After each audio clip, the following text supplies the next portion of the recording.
प्रिय विद्यार्थियों, आप लोगों को नमस्कार। मैं कमलेश कुमार सक्सेसफुल क्लासेस।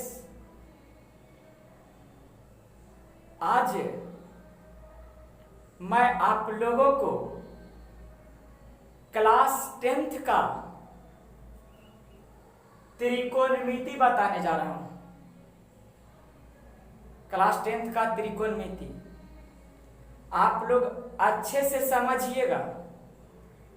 हमें पूरा विश्वास है कि आप लोगों को जो मैं बताऊंगा वो समझ में आएगा, और आप लोग से अनुरोध करते हैं कि मेरे चैनल को लाइक, सब्सक्राइब एवं शेयर करें और अच्छे से कमेंट कीजिए, जिससे किसी का उत्साह बढ़े।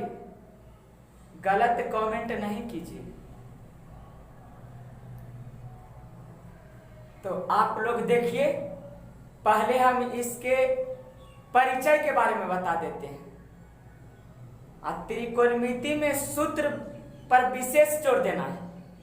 त्रिकोणमिति में सूत्र ठीक ठाक रहेगा डियर, तो आपको प्रॉब्लम में ज्यादा दिक्कत नहीं होगा। मैं आपको विश्वास दिलाता हूं कि त्रिकोणमिति आपको सिखा दूंगा। बढ़िया से समझिएगा। सूत्र पर विशेष ध्यान दीजिए। सूत्र को एकदम याद रखना है। बाकी हम सब डिटेल से पढ़ाएंगे। त्रिकोणमिति से आपको एग्जाम में 20 नंबर पूछा जाएगा, तो 20 नंबर का बहुत वैल्यू है। समझिए। हम यहां देखिए लिख दिए हैं क्लास 10th त्रिकोणमिति, ट्रिगोनोमेट्री। परिचय पहले दे देते हैं कि त्रिकोणमिति का उत्पत्ति कैसे हुआ, खोज कैसे हुआ, खोज किसने किए। पहले समझ लीजिए सब बात।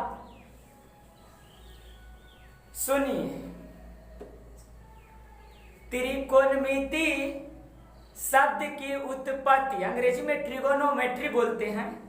तो त्रिकोणमिति अर्थात ट्रिगोनोमेट्री शब्द की उत्पत्ति ग्रीक शब्द के 3 शब्दों से मिलकर हुआ है। 3 शब्दों से मिलकर हुआ है। पहला ट्राई। ट्राई का अर्थ होता है कोण। वही समझिएगा। पहला बोले ट्राई। त्रिकोणमिति शब्द की उत्पत्ति ग्रीक शब्द के ग्रीक भाषा के 3 शब्दों से मिलकर हुआ है। ट्राई प्लस गोनिया प्लस मेट्रन। ट्राई प्लस गोनिया प्लस मेट्रन। ट्राई का अर्थ होता है 3, गोनिया का अर्थ होता है कोण, और मेट्रन का अर्थ होता है माप। अर्थात त्रिकोणमिति का शाब्दिक अर्थ होता है 3 कोणों की माप। त्रिकोणमिति का शाब्दिक अर्थ होता है 3 कोणों की माप। समझिएगा बढ़िया से।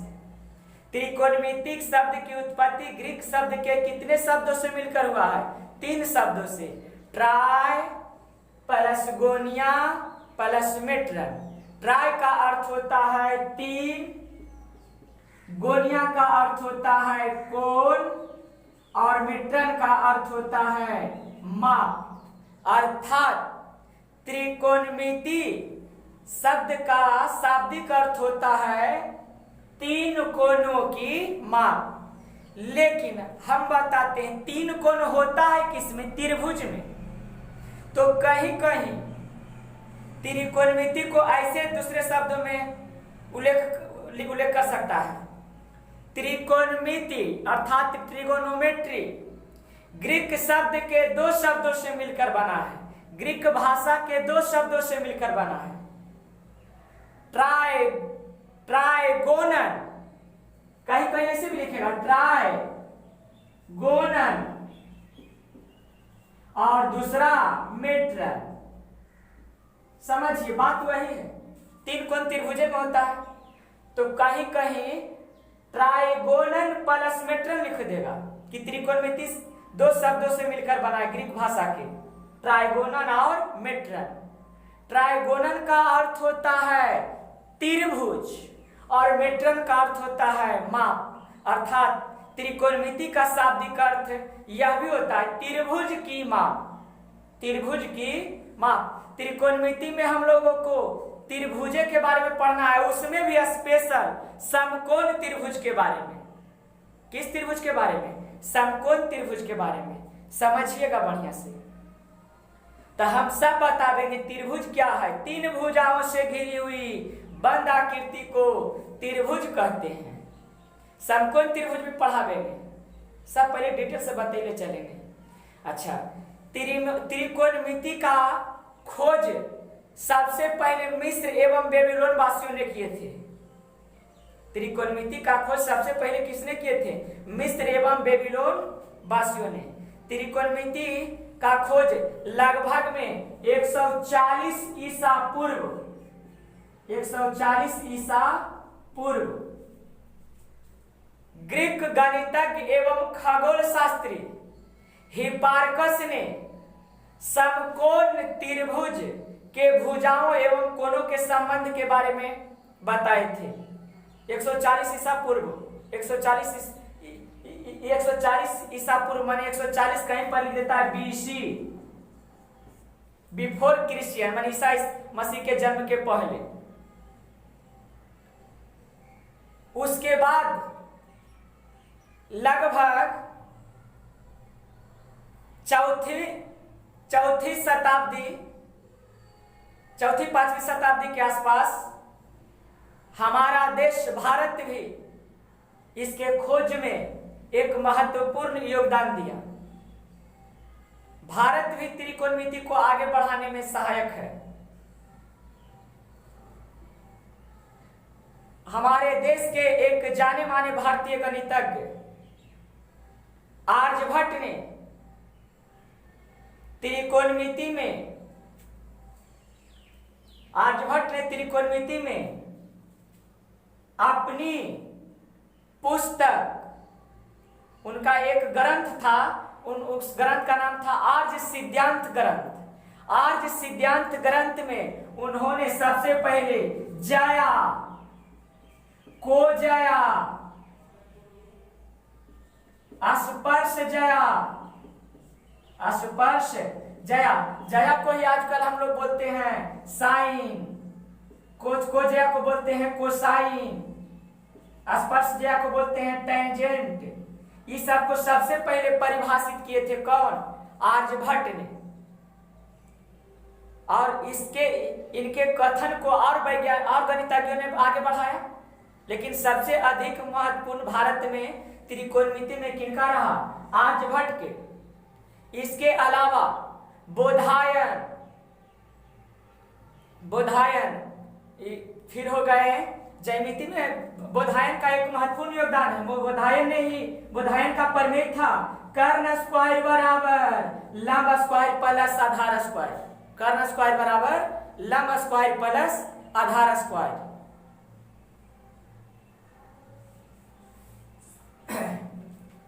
तो ज्यामिति में जो योगदान दिए थे बोधायन, इनका त्रिकोणमिति में भी योगदान रहा, त्रिकोणमितीय अनुपात को साबित करने में। तो अब हम लिखाते हैं, उसके बाद लिखले चलेंगे, समझले चलेंगे, समझले चलेगा। और आप लोग जितना भी हम लिखाते हैं सब आप लोग कॉपी पर लिखिएगा। आप लोग कभी भी वीडियो देखिए तो कॉपी निकाल लीजिए और जो भी हम लिखाते हैं उसको लिखले चलिए। चलिए तो समझिए। अच्छा, पहले एक बार बता देते हैं त्रिकोणमिति की परिभाषा क्या है। तो त्रिकोणमिति गणित की वैसी शाखा है, त्रिकोणमिति गणित की वैसी शाखा है जिसमें त्रिभुज के कोणों एवं भुजाओं से संबंधित समस्याओं का अध्ययन किया जाता है, उसे त्रिकोणमिति कहते हैं। और परिभाषा रखना नहीं है, मेन इसमें समकोणीय त्रिभुज के बारे में पढ़ना है, समझिएगा। त्रिकोणमिति का वास्तविक त्रिकोणमिति के खोज का वास्तविक श्रेय हिपार्कस को दिया जाता है। ग्रीक गणितज्ञ एवं ज्योतिष शास्त्री जो हैं, खगोल शास्त्री जो हैं, कौन? हिपार्कस, उन्हीं को त्रिकोणमिति का जन्मदाता कहा जाता है। हालांकि इसके तुरंत बाद भारत ने ज्यामिति त्रिकोणमिति को आगे बढ़ाया है। तो भारत में त्रिकोणमिति का जनक आर्यभट्ट को कहते हैं, लेकिन पूरा वर्ल्ड स्तर, विश्व स्तर पर देखा जाए तो त्रिकोणमिति के बारे में सबसे पहले जानकारी किसने दिए थे? हिपार्कस ने। तो खैर सब लिखावेंगे, ध्यान दीजिए। त्रिकोणमिति का आज उपयोग हम लोग बड़े स्तर पर कर रहे हैं। त्रिकोणमिति के ज्ञान के कारण ही हम लोग बड़े बड़े वृक्षों की ऊंचाई बिना उसको नापे हुए दूर से ही ज्ञात कर लेते हैं। कोई नदी बहुत चौड़ा है, उसके चौड़ाई को त्रिकोणमिति की सहायता से आसानी से ज्ञात कर लेते हैं। त्रिकोणमिति की सहायता से आज इंजीनियर पाइपलाइन को अंदर बिछा रहा है, त्रिकोणमिति के सहायता से। उसे त्रिकोणमिति का ज्ञान है, समझे ना? त्रिकोणमिति की सहायता से हम ज्ञात कर सकते हैं कि वायुयान, हवाई जहाज कितनी ऊंचाई पर उड़ रहा है। तो त्रिकोणमिति का उपयोग पहले खगोल शास्त्री ग्रहों, उपग्रहों, तारों, सूर्य की दूरी ज्ञात करने में करते थे। तो त्रिकोणमिति का व्यापक उपयोग है, आज इसका उपयोग व्यापक स्तर पर किया जा रहा है, समझिए। तो त्रिकोणमिति गणित का एक बहुत महत्वपूर्ण शाखा है, इसके बारे में हम लोग बढ़िया से समझेंगे। चलिए, तो हम आप लोग को अब समझाते हैं, इधर ध्यान दीजिए। आप लोग लिख ले चलिएगा। त्रिकोणमिति, त्रिकोणमिति अंग्रेजी में ट्रिगोनोमेट्री बोलते हैं। त्रिकोणमिति शब्द, त्रिकोणमिति या ट्रिगोनोमेट्री त्रिकोणमिति शब्द ग्रीक भाषा के 3 शब्दों से मिलकर बना है। 3 शब्दों से मिलकर बना है। ट्राई, जिसका अर्थ होता है 3, गोनिया, जिसका अर्थ होता है कोण, तथा मेट्रन, जिसका अर्थ होता है माप। समझिएगा डियर। अर्थात त्रिकोणमिति का शाब्दिक अर्थ होता है 3 कोणों की माप। त्रिकोणमिति का शाब्दिक अर्थ होता है 3 कोणों की माप। कहीं कहीं डियर दूसरे शब्दों में इस प्रकार लिखा हुआ रहेगा, हम सब तरह से बता देंगे, टेंशन नहीं लीजिए। त्रिकोणमिति अंग्रेजी में बोलते हैं ट्रिगोनोमेट्री। त्रिकोणमिति, ट्रिगोनोमेट्री शब्द ग्रीक भाषा के 2 शब्दों से मिलकर बना है। ग्रीक भाषा के 2 शब्दों से मिलकर बना है। ट्रिगोनन, जिसका अर्थ होता है त्रिभुज, और दूसरा मेट्रन, जिसका अर्थ होता है माप। ट्रिगोनन या ट्राइगोनन भी बोल सकते हैं। ट्राइगोनन, जिसका अर्थ होता है त्रिभुज, तथा मेट्रन, जिसका अर्थ होता है माप। अर्थात त्रिकोणमिति का शाब्दिक अर्थ होता है त्रिभुज की माप।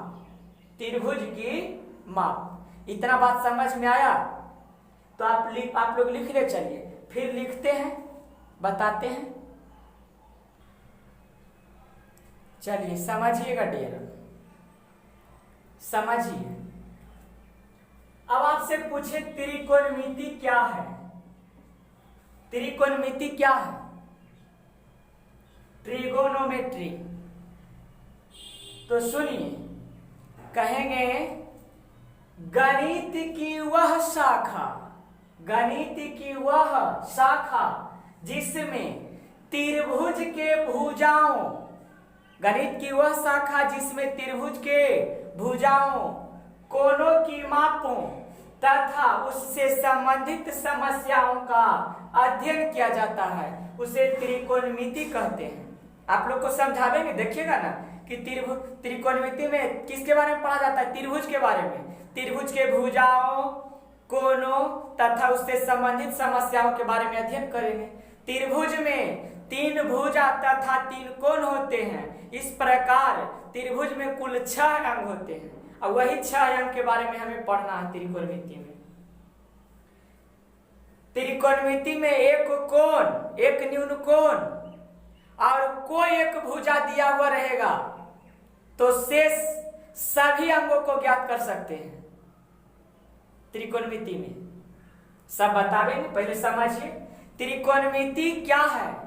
गणित की वह शाखा जिसमें त्रिभुज की भुजाओं, कोणों की मापों तथा उससे संबंधित समस्याओं का अध्ययन किया जाता है उसे त्रिकोणमिति कहते हैं।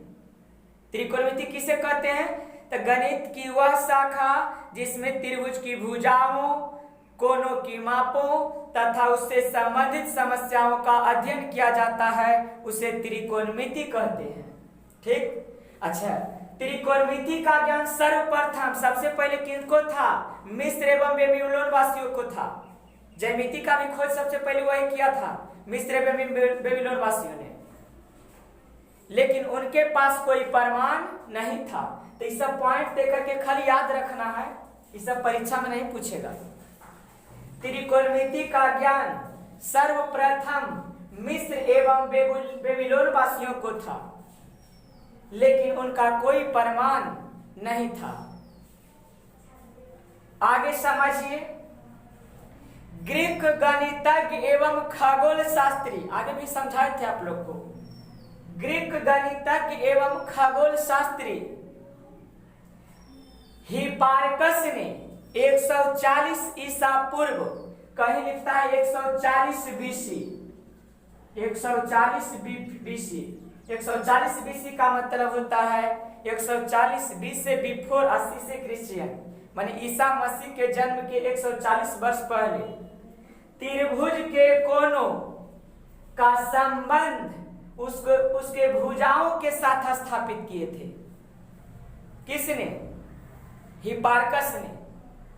सबसे पहले त्रिभुज के कोणों और भुजाओं में संबंध किसने स्थापित किए थे? हिपार्कस ने। यही चलते इसलिए हिपार्कस को त्रिकोणमिति का जन्मदाता कहा जाता है। हिपार्कस को त्रिकोणमिति का जन्मदाता कहा जाता है। हालांकि इससे ज्यादा खोज किए आर्यभट्ट ने, लेकिन इनके बाद किए थे। त्रिकोणमिति का वास्तविक श्रेय इन्हीं को दिया जाता है, हिपार्कस को। उसके बाद आए त्रिकोणमिति का खोज भारत में, त्रिकोणमिति के खोज में भारत का एक महत्वपूर्ण योगदान रहा है। देखिए ना, सब दिखा देंगे। प्रसिद्ध भारतीय गणितज्ञ, जो एक जाने माने भारतीय गणितज्ञ है आर्यभट्ट, उन्होंने त्रिकोणमिति के क्षेत्र में अपने आर्य सिद्धांत, एक ग्रंथ है उनका आर्यभट्ट का, उसमें सबसे पहले साइन, जिसको बोलते हैं जया, कोजया, स्पर्शजया, व्युजया, व्युत्क्रमजया, वही होता है, इसके बारे में परिभाषा दिए थे। और त्रिकोणमिति को आगे बढ़ाने में इनके अलावा और भारतीय गणितज्ञ हैं, जैसे बोधायन हो गए, फिर हो गए ब्रह्मगुप्त। ये सब त्रिकोणमिति को बढ़ाने में बहुत योगदान दिए हैं। प्रसिद्ध भारतीय गणितज्ञ, सब पॉइंट दे करके लिखने चलिएगा। प्रसिद्ध भारतीय गणितज्ञ आर्यभट्ट ने त्रिकोणमिति के क्षेत्र में महत्वपूर्ण योगदान दिया है। इन्होंने अपने आर्य सिद्धांत नामक ग्रंथ में सबसे पहले जया, कोजया, स्पर्शजया तथा व्युजया की परिभाषा दी, जिससे त्रिकोणमिति का जन्म हुआ भारत में। भारत में त्रिकोणमिति का जन्म दाता इन्हीं को कहा जाता है, आर्यभट्ट को।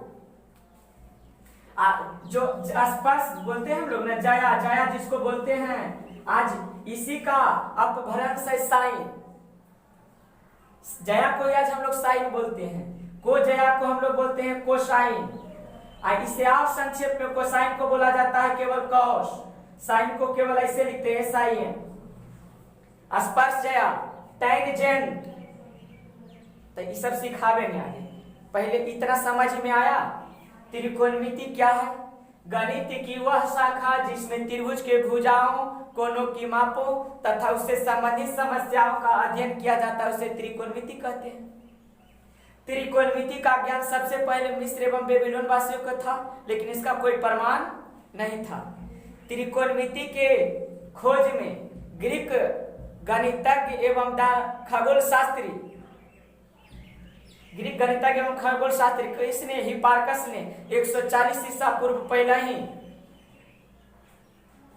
ईसा मसीह के जन्म के पहले ही इन्होंने त्रिभुज के कोणों एवं भुजाओं में संबंध स्थापित किए थे और उसको बताएंगे। उसी को त्रिकोणमितीय अनुपात ट्रिगोमेट्रिक रेशियो कहा जाता है। इसलिए हिपार्कस को त्रिकोणमिति का जन्मदाता कहा जाता है। प्रसिद्ध भारतीय गणितज्ञ आर्यभट्ट ने त्रिकोणमिति के क्षेत्र में महत्वपूर्ण योगदान दिए हैं। इन्होंने अपनी आर्य सिद्धांत नामक ग्रंथ में त्रिभुज सबसे पहले जया, कोजया, स्पर्शया, व्युजया इत्यादि का परिभाषा दिए थे, जिससे त्रिकोणमिति का जन्म हुआ। तो ये सब लिख ले चलिएगा, वीडियो को रोक रोक कर। चलिए आगे समझिए। कहता है प्रारंभ में, देखिए त्रिकोणमिति का उपयोग कहाँ कहाँ होता था पहले के जमाना में। प्रारंभ में खगोल शास्त्री त्रिकोणमिति का उपयोग या प्रयोग पृथ्वी से सूर्य, ग्रहों एवं तारों इत्यादि की दूरियां ज्ञात करने में करते थे।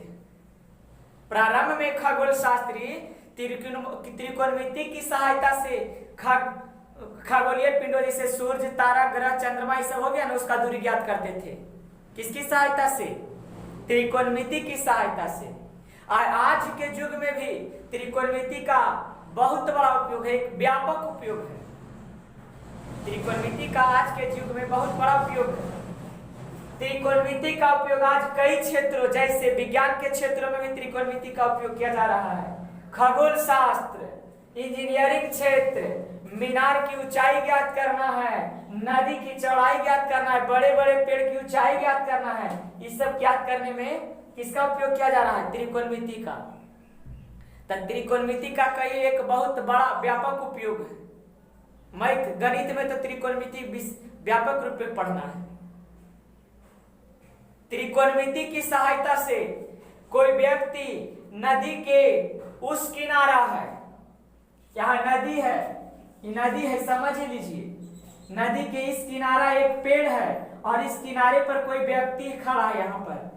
तो ये व्यक्ति कल्पना करेगा कि हमारे साथ जो दृष्टि रेखा, दर्शन दृष्टि रेखा और क्षैतिज रेखा के साथ काल्पनिक रूप से एक समकोण त्रिभुज बनता है और यही समकोण त्रिभुज के सहायता से काल्पनिक रूप से वो पेड़ की ऊंचाई आसानी से ज्ञात कर लेगा, नदी की चौड़ाई आसानी से ज्ञात कर लेगा। बड़े बड़े पर्वत पहाड़ है जहां कोई नहीं चढ़ सकता है, उसका ऊंचाई आसानी से ज्ञात कर लेते हैं। किसकी सहायता से? त्रिकोणमिति की सहायता से। तो त्रिकोणमिति गणित का एक महत्वपूर्ण चैप्टर है, इसको बढ़िया से पढ़ेंगे। अब पहले आप लोग को समझाते हैं त्रिभुज के बारे में कि त्रिभुज क्या है। हाँ समझिएगा डियर, लाइट कट गया, थोड़ा सा दिक्कत हो गया, समझिए। अब पहले आप लोग को समझा देते हैं, उधर त्रिकोणमितीय अनुपात पढ़ाने से पहले आप लोग को समझा देते हैं कि त्रिभुज क्या है। त्रिभुज तब बोलेंगे त्रिभुज, देखिए यहां पर लिखे हैं त्रिभुज, अंग्रेजी में बोलते हैं ट्रायंगल।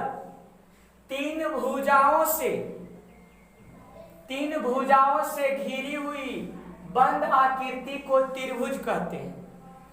तीन भुजाओं से घिरी हुई बंद आकृति को त्रिभुज कहते हैं। त्रिभुज में तीन भुजा, एक भुजा, दो भुजा या तीन भुजा। त्रिभुज में कितने भुजा होते हैं? तीन भुजा। कितने कोण होते हैं? तीन कोण। यह देखिए कोण है, यह कोण है, यह कोण है। तो त्रिभुज में 3 गो भुजा और 3 गो कोण और 3 गो शीर्ष भी होता है। त्रिभुज में 3 भुजाएं, 3 कोण तथा 3 शीर्ष होते हैं। यह देखिए ई वाला है शीर्ष, शीर्ष को शीर्ष बिंदु भी कहा जाता है, शीर्ष वर्टेक्स। इस देखिए डियर ये भुजा हुआ, ये भुजा हुआ, यह भुजा है, यह शीर्ष है और ये सब क्या है? कोण। त्रिभुज में 3 भुजाएं, 3 कोण तथा 3 शीर्ष होते हैं। परंतु समझिए त्रिभुज में मुख्य 6 भाग होते हैं। 3 भुजा ए बी, बी सी, ए सी, ये तीनों जो भुजा है ये त्रिभुज का अंग भाग है। परंतु अच्छा एक चार ध्यान दीजिए, 3 कोण, कोण ए, कोण बी, कोण सी, ये तीनों कोण है, कोण ए, कोण बी, कोण सी, ये तीनों कोण है। तो त्रिभुज के तीनों कोण और त्रिभुज के तीनों भुजा त्रिभुज के अंग हैं, परंतु शीर्ष त्रिभुज के अंग नहीं होते हैं। तो आपसे पूछा जाए कि त्रिभुज में कुल कितने अंग या भाग होते हैं, तो त्रिभुज में कुल 6 भाग होते हैं।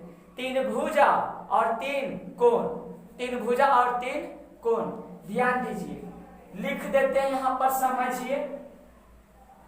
त्रिभुज में कुल 6 अंग होते हैं। त्रिभुज में कुल 6 अंग होते हैं, 6 अंग या भाग होते हैं। 3 भुजाएं, 3 भुजाएं तथा 3 कोण, 3 भुजाएं तथा 3 कोण, परंतु शीर्ष को त्रिभुज का अंग नहीं माना गया है। समझिएगा डियर, त्रिभुज के कितने अंग होते हैं? 6, 3 भुजा और 3 कोण, परंतु शीर्ष को त्रिभुज का अंग या भाग नहीं माना गया है। त्रिभुज, शीर्ष को त्रिभुज का अंग या भाग नहीं माना गया है। तो त्रिभुज किसे कहते हैं? 3 भुजाओं से घिरी हुई बंद आकृति को त्रिभुज कहते हैं। इसके बारे में 9th में डिटेल से पढ़ना था, थोड़ा सा हम हिंट केवल दे दिए।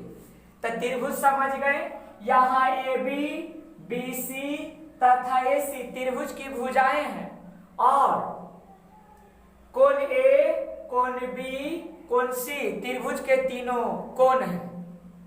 यहां तक दिक्कत? भुजा और कोण में कोई दिक्कत नहीं। तो अब हम आप लोग को समकोण त्रिभुज समझाते हैं। देखिए, चलिए अब समझिए समकोण त्रिभुज। समकोण त्रिभुज, right angled triangle, right angled triangle, समकोण त्रिभुज। समकोण त्रिभुज किसे कहते हैं? समझिए, कहता है वैसा त्रिभुज, वैसा त्रिभुज जिसका एक कोण समकोण हो। समकोण मीन्स 90 डिग्री। वैसा त्रिभुज जिसका एक कोण समकोण हो उसे समकोण त्रिभुज कहते हैं। समकोण का अर्थ होता है के डिग्री? 90 डिग्री।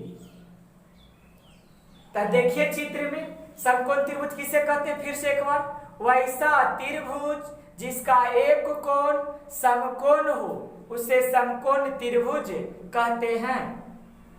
समकोण त्रिभुज देखिए चित्र बनाए हैं, ए बी सी, यह एक कैसा त्रिभुज है? समकोण त्रिभुज। त्रिभुज माने 3 भुजाओं से घिरी हुई बंद आकृति को त्रिभुज कहते हैं। त्रिभुज के 3 कोण होते हैं, एक कोण, 2 कोण, 3 कोण।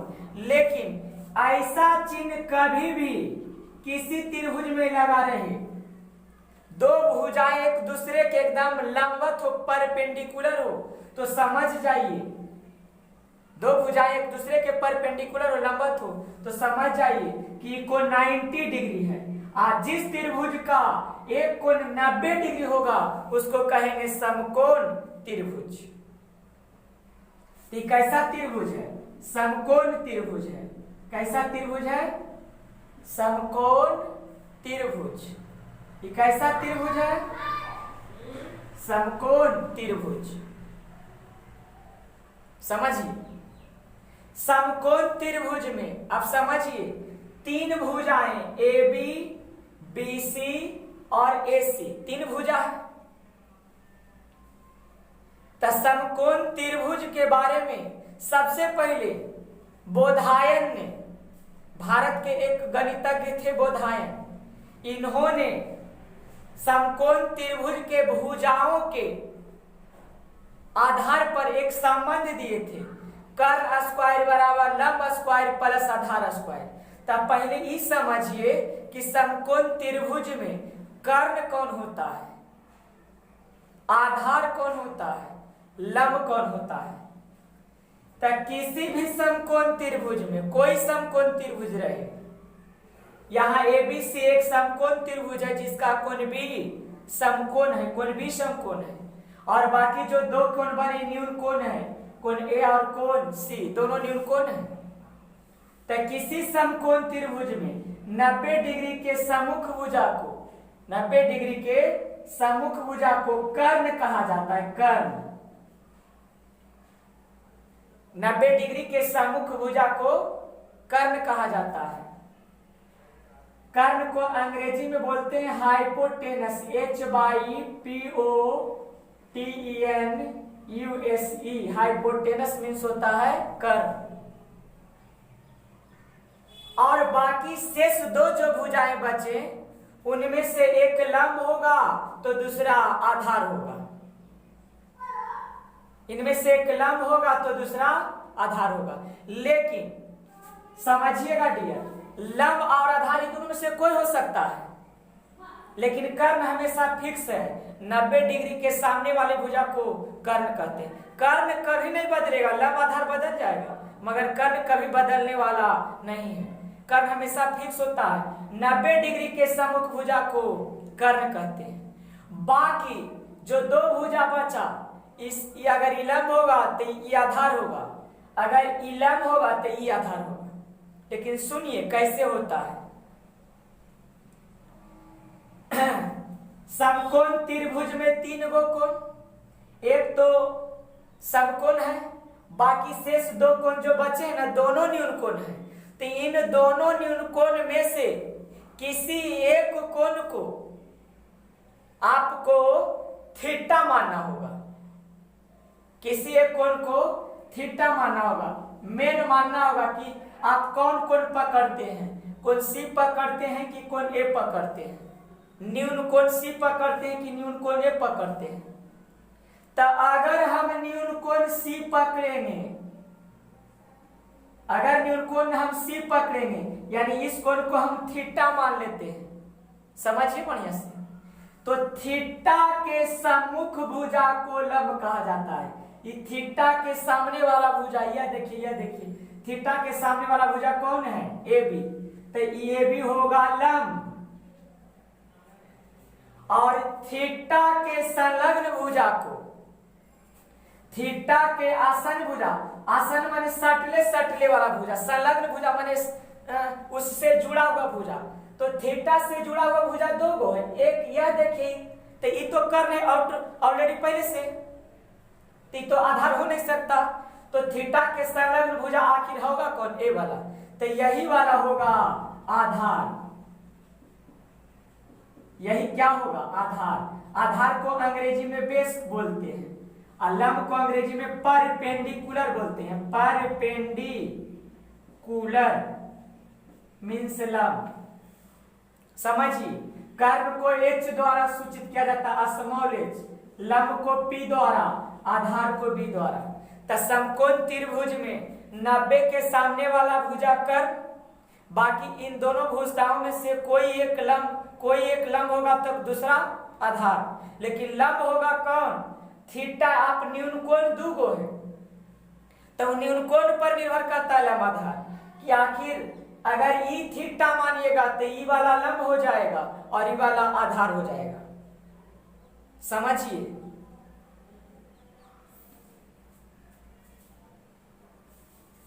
तो इधर लिखते हैं पॉइंट देकर के। हालांकि रुकिए, एक फिगर और हम समझा देते हैं आप लोग को, रुकिए समझिए। एक चित्र हम और बनाए, समकोण त्रिभुज। समझिए, तो इस समकोण त्रिभुज है या एबीसी भी कैसा त्रिभुज है? समकोण त्रिभुज है। क्यों? क्योंकि इसका एक कोण 90 डिग्री है। वैसा त्रिभुज जिसका एक कोण समकोण हो उसे समकोण त्रिभुज कहते हैं। तो कैसा त्रिभुज है? समकोण त्रिभुज है।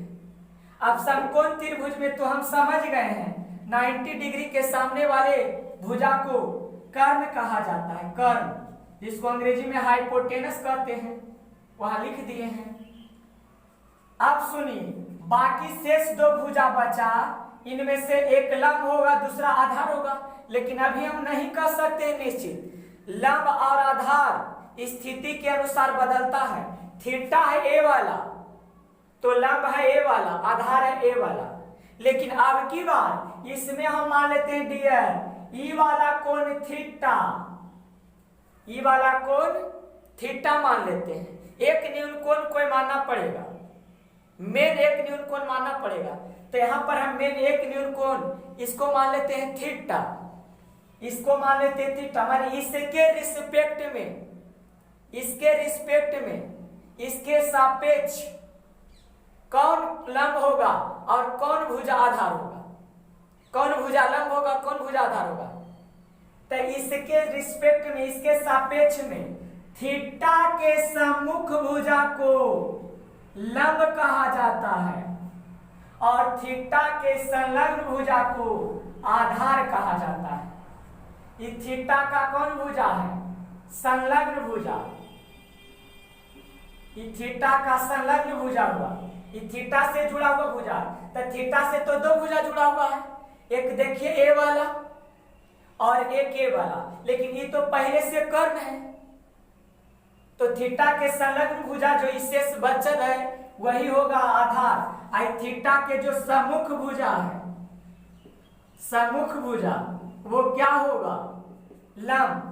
और थीटा को, थीटा 90 डिग्री के सम्मुख भुजा को क्या कहते हैं? कर्ण। कर्ण हमेशा फिक्स रहेगा 90 के सामने वाला। अगर कोई ऐसा समकोण त्रिभुज है, ऐसा समकोण त्रिभुज है, तो कर्ण कौन होगा? ये 90 है तो 90 के सामने वाला भुजा ये कर्ण होगा। अब लंब आधार ये दोनों में से कोई हो सकता है। अगर थीटा मानेंगे ये वाला तो लंब होगा ई और आधार होगा ई। अगर थीटा मानेंगे ये वाला तो लंब होगा थीटा के सम्मुख भुजा ई वाला और आधार होगा ई वाला। पहले लंब आधार समझिए बढ़िया से, समझिए। तो लंब आधार आकर समझ में आया। किसी समकोण त्रिभुज में थीटा के सम्मुख भुजा को कर्ण और शेष दो भुजाओं में से, शेष दो भुजाओं में से किसी एक को लंब तथा किसी दूसरे को आधार कहते हैं। मगर अगर थीटा दे दिया है कि अगर थीटा कोण सी है तो ये कोण सी के सामने वाला भुजा लंब, ये भी लंब, और थीटा के संलग्न भुजा, कोण सी के संलग्न भुजा क्या होगा? आधार।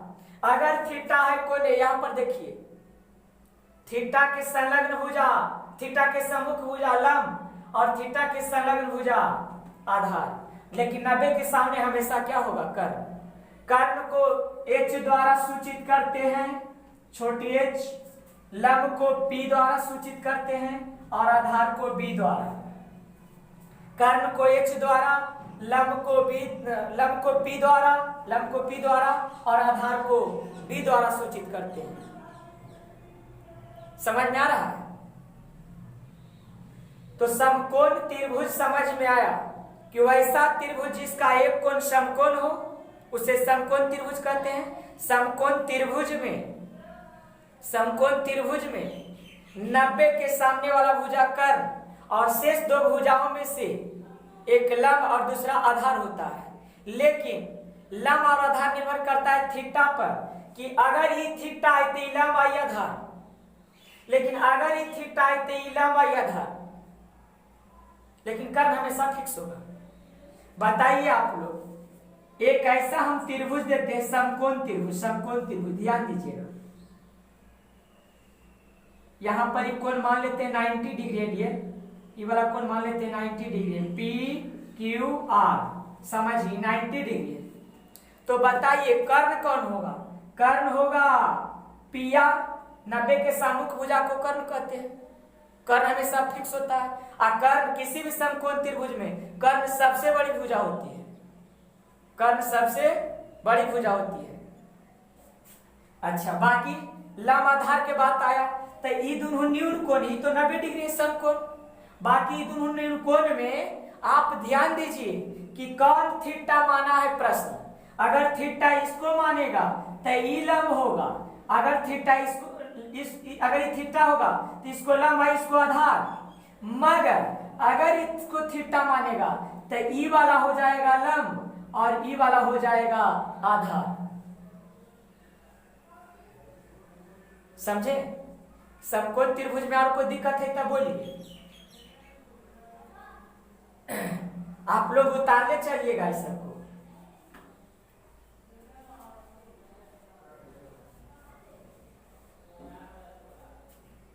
तो यहां हम लिखते हैं कुछ, समझिए। एक फिगर हम डिलीट कर दिए डियर, इधर देखिए, चलिए अब समझिएगा डियर। एक चित्र तो इधर मिटा दिए, ध्यान दीजिए। अब ध्यान दीजिए, इधर पॉइंट लिखा रहे हैं, समझिए पॉइंट को, बोल दिए हैं। कहता है किसी समकोण त्रिभुज में 90 डिग्री के सम्मुख भुजा को कर्ण कहा जाता है। 90 डिग्री के सम्मुख भुजा को कर्ण कहा जाता है। कर्ण हमेशा फिक्स होता है, 90 देखिए, 90 कोण देखिए 90 डिग्री, और 90 के सामने वाला भुजा को कहिए कर्ण। तथा शेष दो भुजाओं में से किसी एक को लंब तो दूसरे को आधार कहा जाता है। ये दो भुजा बचाते, एगो लंब होगा तो दूसरा का आधार होगा, लेकिन लंब आधार निर्भर करता है कि न्यून कोण तो दुगो होता है। अब न्यून कोण दुगो होता है, उसमें कौन प्रश्न कर रहा कि कौन कौन न्यून कोण है, कौन कौन थीटा माना है, इस पर निर्भर करता है। अच्छा, तो लिखावेंगे उसको। किसी समकोण त्रिभुज में सबसे बड़ी भुजा कर्ण होती है। किसी समकोण त्रिभुज में सबसे बड़ी भुजा कौन होती है? कर्ण। यानी किसी भी समकोण त्रिभुज में सबसे बड़ी भुजा को कर्ण कहते हैं। ऐसे भी परिभाषा बोल सकते हैं। किसी समकोण त्रिभुज में दो न्यून कोण होते हैं। न्यून कोण मीन्स 0 से बड़ा 90 से छोटा। ए वाला कोण 0 से बड़ा है 90 से छोटा, ए वाला भी कोण 0 से बड़ा है 90 से छोटा, मगर एक कोण 90 डिग्री। समझिए। अब ध्यान दीजिए, नोट में करके लिखा देते हैं। नोट में लंब और आधार न्यून कोण पर निर्भर करता है। न्यून कोण पर, न्यून कोण तो दोनों है, लेकिन प्रश्न में कौन कह रहा है न्यून कोण? अगर इसको सी न्यून कोण कहेगा तो कोण सी के सामने वाला लंब आई आधार हो जाएगा। लेकिन अगर कोण ए कहेगा न्यून कोण, तो इसके सामने वाला लंब और ये आधार होगा। लंब आधार देखिए बदलते रहता है, वो थीटा पर निर्भर करता है कि अगर ये कोण थीटा मानेंगे तो लंब आधार होगा, अगर ये कोण थीटा मानेंगे तो लंब आधार होगा। लंब और आधार न्यून कोण पर निर्भर करता है। यदि न्यून कोण कोण सी हो, यदि न्यून कोण कोण सी हो, माने न्यून कोण को अगर कोण सी को थीटा मान लिया जाए तो लंब ए बी, तो थीटा के सामने वाला देखिए तो कौन भुजा है? लंब ए बी वाला भुजा होगा, और आधार बीसी होगा, आधार बीसी होगा। कर्ण तो फिक्स है, परंतु यदि न्यून कोण कोने हो, यदि न्यून कोण कोने हो, ये वाला न्यून कोण मान ले, हालांकि इसका फिगर अलग बता दिए थे। अगर न्यून कोण कोण ए हो, माने कोण ए को अगर थीटा मान लिया प्रश्न, तो लंब होगा बीसी, तो लंब बीसी होगा और आधार कौन होगा? ए बी होगा। ये आधार हो जाएगा थीटा के सामने। अगर इसको थीटा मान लेंगे तो ई वाला लंब हो जाएगा, डी वाला आधार हो जाएगा। ये सब समझ रहे हैं? लंब आधार में एकदम कभी कंफ्यूजन नहीं होना है। 90 के सामने वाला भुजा करनी तो क्लियर। थीटा के न्यून कोण दो को बचेगा, तो न्यून कोण दोनों बचेगा, उसमें से देखना है आपको कि अगर थीटा इसको माना है तो सामने वाला लंब बाकी आधार, अगर थीटा इसको मानेगा तो सामने वाला लंब बाकी आधार, और कर्म तो फिक्स होले, तो लंब कर्ण आधार पहचाने में दिक्कत नहीं होना चाहिए। समझिए। एक पॉइंट और लिखाते हैं, सब 9th में पढ़ाए थे आप लोग को एकदम डिटेल से। किसी त्रिभुज के तीनों कोणों का योग, किसी त्रिभुज के तीनों कोणों का योग, कोणों का योग 180 डिग्री होता है, एकदम फिक्स 180 डिग्री होता है। किसी त्रिभुज के तीनों कोणों का योग 180 डिग्री होता है, न 180 डिग्री से ज्यादा न 180 डिग्री से कम। ये त्रिभुज में 3 कोण है, तो तीनों का योग कितना होगा 180 डिग्री, तो ये तो फिक्स है 90 डिग्री। तो अब आप लोग सोचिए डियर कि अगर हम कहें कि डियर ये है 45 डिग्री, तो बताइए कोणवा के डिग्री होगा, तो जोड़ के 180 न पूरना चाहिए, तो 90 और 45 135 और 180 पूरना चाहिए, तो ये कितना आव घट रहा है, तो 180 में 135 घटा देंगे 45 आएगा, यानी यह कोण कई डिग्री होगा 45। ये तीनों का योग 180 डिग्री होना चाहिए, तो ये 90 आई 35, 90 आई 45 135, और 135 में आप कितना जोड़े कि 180 हो जाए, तो 45 डिग्री 45 डिग्री। जी नहीं, अगर हम कहें कि ये कोण है 30 डिग्री, तो 90 और 30 120, और 120 तो पूर गया, तो आप कितना घट रहा है 60, यानी कोण क्या डिग्री होगा 60 डिग्री। किसी भी त्रिभुज के तीनों कोणों का योग 180 डिग्री होता है, अर्थात यहां कह सकते हैं, अर्थात चित्र के अनुसार कोण ए प्लस कोण बी प्लस कोण सी इक्वल टू 180 डिग्री। चित्र के अनुसार कोण ए प्लस कोण बी प्लस कोण सी बराबर के डिग्री 180 डिग्री। दिक्कत है तब बोलिए, समझ में आ रहा है। अब बढ़ते हैं आगे, आप लोग उतारने चलिए, वीडियो रोक रोक के उतारिए। चलिए अब आगे समझिए। अब यहां से फिर हम लिखे, ध्यान दीजिएगा, आप लोग ये सब बार बार नहीं लिखेगा, समझना भी नहीं दिए हैं। अब समझिए, पाइथागोरस प्रमेय के अनुसार, पाइथागोरस प्रमेय के अनुसार, कहीं बोधायन के अनुसार, बोधायन जो भारतीय गणितज्ञ थे, उन्होंने सबसे पहले समकोण त्रिभुज के भुजाओं के बारे में संबंध स्थापित किए थे, लेकिन उनके पास कोई प्रमाण नहीं था उस समय। तो इसे ग्रीक गणितज्ञ कौन, पाइथागोरस ने आगे बढ़ाया था, जो थेल्स के सहायक गणितज्ञ कहलाए पाइथागोरस।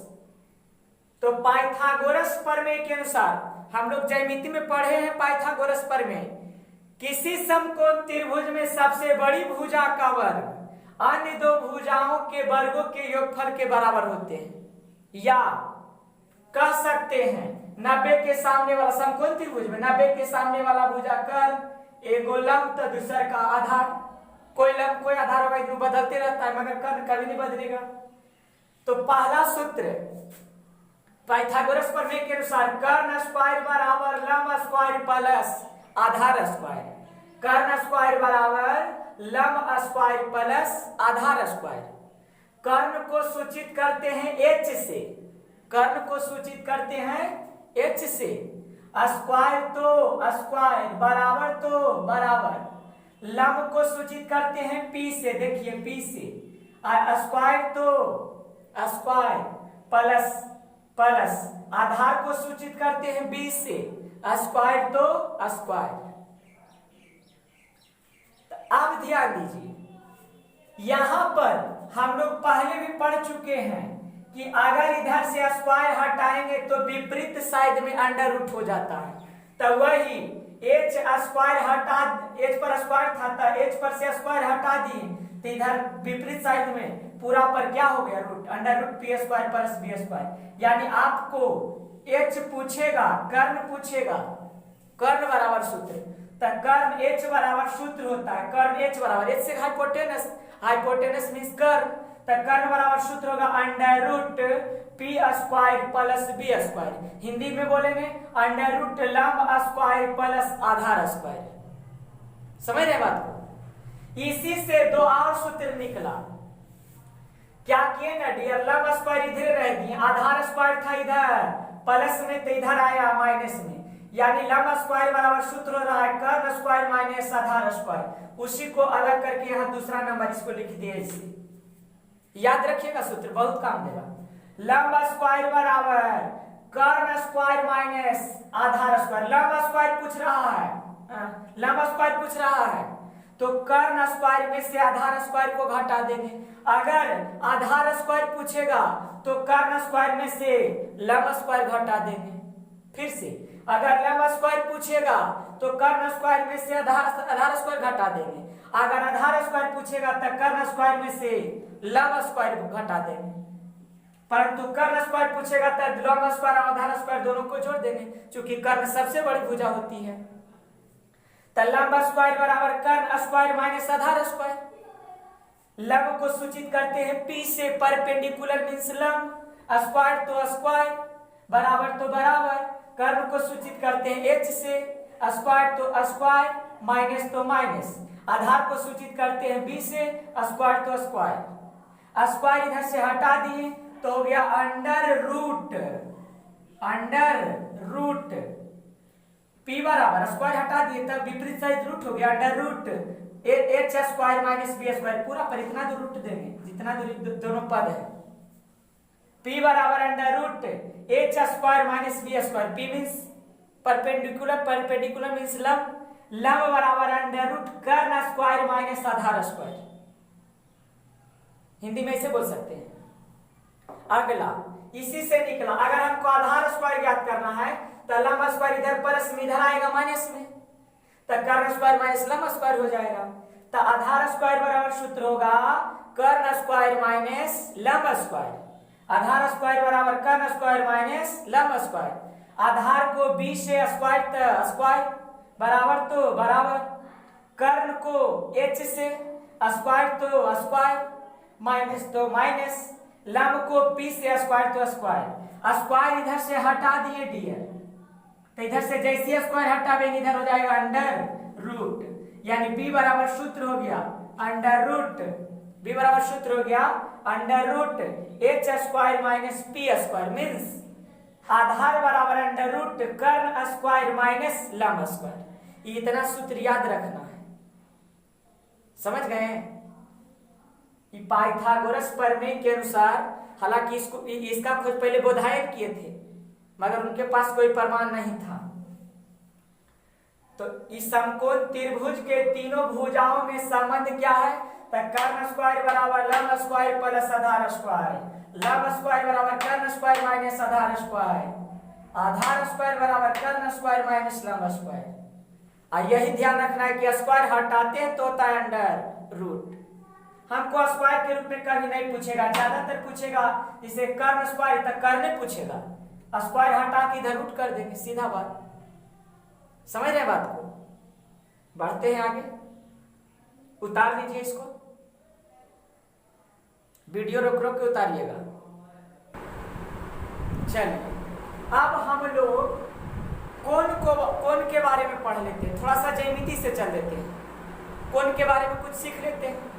कोण अंग्रेजी में बोलते हैं एंगल। कोण को अंग्रेजी में क्या बोलते हैं? एंगल। समझिए, कोण को अंग्रेजी में क्या बोलते हैं? एंगल।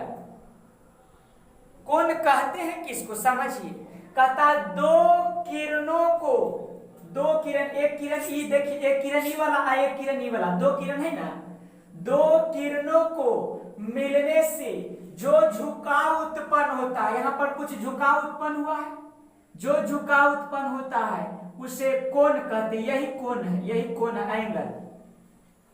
कोण को ऐसे थीटा से सूचित कर सकते हैं, यही कोण है। दो किरणों को मिलने से जो झुकाव उत्पन्न होता है उसे कोण कहते हैं। कोण में हमेशा दो किरण होता है, दो रेखा होता है। तो जो रेखा स्थिर रहता है, इसमें एक स्थिर रेखा होता है, स्थिर किरण होता है, और दूसरा रेखा अस्थिर होता है। इसको प्रारंभिक भुजा भी को कह सकते हैं, प्रारंभिक रेखा भी कह सकते हैं, और इसको अंतिम रेखा। चूंकि ये जो रेखा, ये जो किरण है ना, किरण ये घूमता है और ये वाला स्थिर रहता है, ये स्थिर रहता है। तो यहाँ दो किरण है, एक यह किरण हुआ, इसको हम लोग बोलेंगे स्थिर या आरंभिक लिख देते हैं, आरंभिक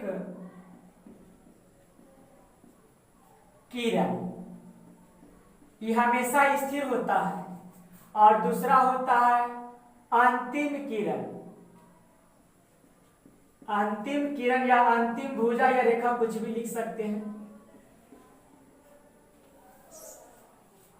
तो दोनों किरण बिंदु O पर मिला तो झुकाव उत्पन्न हुआ, इसी को कहते हैं कोण। और इसको कहते हैं, इस बिंदु को कहते हैं कोण का शीर्ष। जहां पर दोनों कोण मिलता है ना, जिस बिंदु पर, उस बिंदु को कहा जाता है शीर्ष। और जहां पर मिलता है तो जितना भी झुकाव उत्पन्न होता है उसको कहते हैं कोण।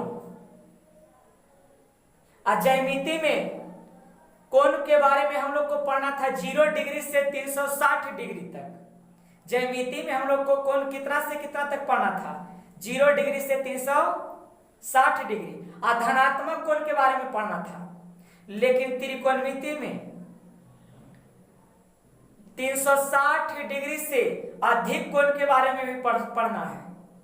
360 डिग्री से अधिक कोण चतुर्थांश बताते हैं। आप लोग को इस सब हायर क्लास जब 11th में जाइएगा ना तो इस सब पढ़ने को मिलेगा।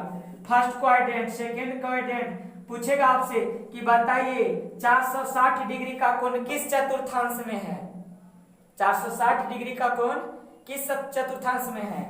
पूछेगा -360 डिग्री का कोण किस चतुर्थांश में है। समझ रहे हैं। तो त्रिकोणमिति में धनात्मक कोण के बारे में पढ़ना है, ऋणात्मक कोण के बारे में पढ़ना है। और इसमें 360 डिग्री से अधिक कोण के बारे में पढ़ना है।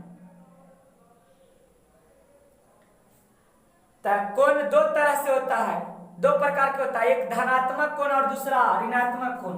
हालांकि सब हम नहीं लिखावेंगे, लेकिन थोड़ा समझा देते हैं।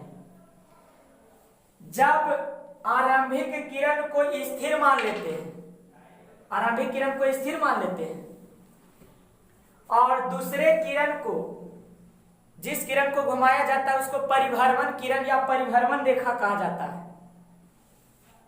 जैसे ये स्थिर है और इसको हम घुमा रहे हैं तो ये परिभ्रमण रेखा हुआ, परिभ्रमण किरण हुआ।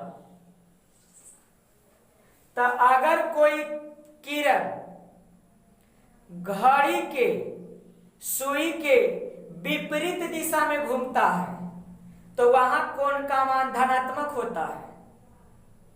और अगर कोई किरण घड़ी के सुई की दिशा में घूमता है, क्लॉकवाइज उसको बोलते हैं, क्लॉकवाइज डायरेक्शन, तो वह कोण ऋणात्मक होता है।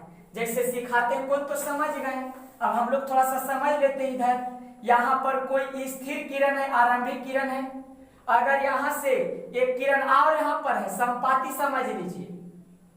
अब यहाँ से एक किरण और को अगर यहाँ से इधर की ओर घुमाते जाए, इधर की ओर ऐसे ऐसे घुमाते जाए, इधर की ओर ऐसे, तो यहाँ पर जो कोण बनेगा वो कोण धनात्मक होगा कि ऋणात्मक, ये पहले सोचिए। तो यहाँ जो कोण बनेगा वो धनात्मक होगा। क्यों? क्योंकि घड़ी देखते हैं ना, घड़ी ऐसे रहता है, तो घड़ी का सुई ऐसे घूमता है, इस ओर से इस ओर घूमता है, घड़ी का सुई ऐसे घूमता है। तो घड़ी के सुई के दिशा में जो भी कोण बनेगा उसको ऋणात्मक कहेंगे, और घड़ी के सुई के विपरीत दिशा में जो भी कोई कोण बनेगा उसको कहते हैं धनात्मक। तो यहाँ आरंभिक किरण है, आरंभिक किरण से दूसरा किरण किस ओर पर परिभ्रमण किया है, एंटी क्लॉकवाइज की क्लॉकवाइज, घड़ी के सुई के विपरीत दिशा में कि घड़ी के सुई के दिशा में। तो घड़ी के सुई के विपरीत दिशा में माने एंटी क्लॉकवाइज, एंटी क्लॉकवाइज ऐसे डायरेक्शन में बोल दीजिए। तो यहां जो एंटी क्लॉकवाइज डायरेक्शन में जो भी कोण घूमेगा तो वहां कोण बनेगा धनात्मक। लेकिन अगर कोई कोण यहां पर आरंभिक किरण मान लिया जाए, आरंभिक स्थिर किरण आरंभिक किरण, अब इसी पर एकाव किरण है, अब दूसरा किरण को इस तरह से घुमाना है कि इस ओर घूमे ऐसे ऐसे, इस ओर घूमे ऐसे, ऐसे ही घुमा है, ऐसे घुमा है। तो यहां जो कोण बनेगा वो धनात्मक होगा कि ऋणात्मक? ऋणात्मक। समझिए, समझ रहे हैं ना? जो कोण घड़ी के सुई के दिशा में घूमता है ऋणात्मक, और जो कोण घड़ी के सुई के विपरीत दिशा में घूमता है उसको उस कोण को कहते हैं धनात्मक कोण। जैसे हम फिगर बना के बताते हैं, देखिए। हाँ देखिए, यहां पर चित्र बना दिए। यहां पर ये आरंभिक भुजा है, ये कौन भुजा है? आरंभिक भुजा, और ये अंतिम भुजा है। यहाँ कोण जो घूम रहा है केंद्र पर, वो ध्यान दीजिए कि कैसे घूम रहा है। तो घड़ी के सुई के गति के विपरीत दिशा में एंटी क्लॉकवाइज डायरेक्शन में घूम रहा है। तो यहाँ जो कोण बनेगा वो धनात्मक होगा, पॉजिटिव होगा। और यहाँ परिभ्रमण जो किरण है, जो घूमने वाली रेखा है, वो कैसे घूम रहा है? वामावर्त दिशा में, एंटी क्लॉकवाइज डायरेक्शन में। घड़ी के सुई के गति के किस दिशा में? विपरीत दिशा में। तो घड़ी के सुई के गति के विपरीत दिशा में जो कोण बनेगा वो धनात्मक होगा। यहां देखिए, ये कोण जो है, यहां पर कोण देखिए, ये आरंभिक भुजा, यहां से कोण बना प्रारंभ हुआ है। तो ये बिंदु पर दूसरा जो किरण घूम रहा है किस दिशा में? घड़ी के सुई के गति की दिशा में। घड़ी के सुई ऐसे में गति करता है, तो ऐसे ही घूम रहा है, तीर के निशानी में देखिए। तो यहाँ ऋणात्मक कोण बनेगा। और यहाँ परिभ्रमण किरण जो अंतिम भुजा है वो कैसे घूम के आया है? दक्षिणावर्त दिशा में, दक्षिणावर्त दिशा में घुमा है, माने क्लॉकवाइज डायरेक्शन में घुमा है, घड़ी के सुई के गति के दिशा में घुमा है। समझ रहे हैं ना? इसलिए यह कोण ऋणात्मक होगा और यह कोण क्या होगा? धनात्मक। अच्छा, एक पॉइंट हम लिख दिए हैं, ज्यामितीय कोण 0 डिग्री से 360 डिग्री होते हैं। आप लोग भी लिख लीजिएगा। ज्यामिति में हम लोग कोण पढ़े थे 0 डिग्री से 360 डिग्री तक, लेकिन तिरक और धनात्मक कोण उसमें पढ़े थे, ऋणात्मक के बारे में नहीं पढ़े थे। और धनात्मक होते हैं, परंतु त्रिकोणमितीय कोण 360 डिग्री से अधिक होते हैं, और यह धनात्मक भी हो सकते हैं और ऋणात्मक भी हो सकते हैं, कुछ भी हो सकते हैं। धनात्मक भी हो सकता है, ऋणात्मक भी हो सकता है। हालांकि 10th में हम लोग धनात्मक कोण के बारे में ही पढ़ेंगे, ऋणात्मक के बारे में नहीं पढ़ेंगे। समझे ना? तो ये सब उतार लीजिए। और इतना बात समझ में आया? कोण के बारे में भी कुछ बता दिए आप लोग को, त्रिभुज, समकोण, त्रिभुज सब बता दिए कि दिक्कत?